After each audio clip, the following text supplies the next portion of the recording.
Eleksyon 2025.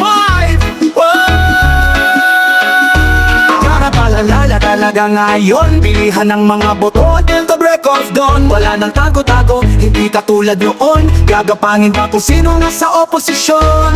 Kay haba ng pila parang nagpaparada patungo sa bahay ng may hawak ng lista. Di na baling sa kalsada'y makaabala, basta makuha lang ang tinatawag na ayuda. Pero teka lang, bakit biglang nagkaroon ng ayuda? Eleksyon naman ngayon at hindi pandemya. Ngunit noong si COVID-19 nandito pa, ang kaya nyo lang ibigay ay 1 kilong bigas, 2 nubol sa 3 delata. Yung wala namang bilog lumabas ang inyong kwarta, dahil ba gusto ninyong manalo sa kandidatura?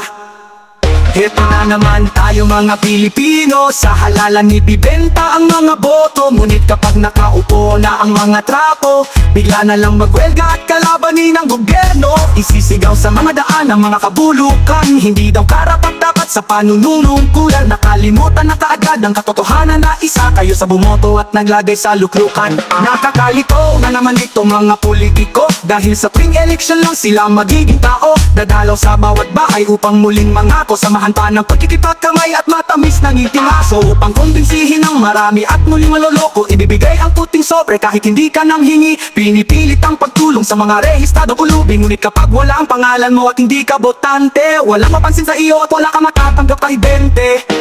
Pero teka lang, bakit biglang nagkaroon ng ayuda? Eleksyon naman ngayon at hindi pandemya. Ngunit noong si COVID-19 nandito pa, ang kaya nyo lang ibigay ay 1 kilong bigas, 2 nubol sa 3 delata. Yung wala namang bilog lumabas ang inyong kwarta, dahil ba gusto ninyong manalo sa kandidatura?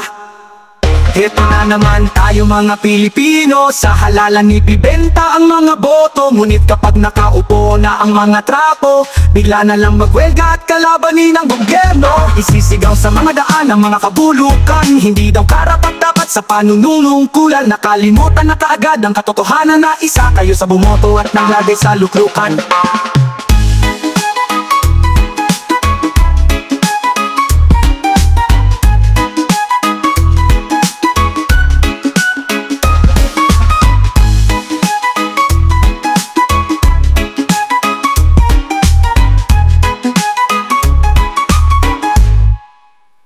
Heto na naman tayo mga Pilipino, sa halalan ibibenta ang mga boto. Ngunit kapag nakaupo na ang mga trapo, bigla na lang magwelga at kalabanin ng gobyerno. Isisigaw sa mga daan ang mga kabulukan, hindi daw karapat-dapat sa panunungkulan. Nakalimutan na kaagad ang katotohanan na isa kayo sa bumoto at naglagay sa luklukan.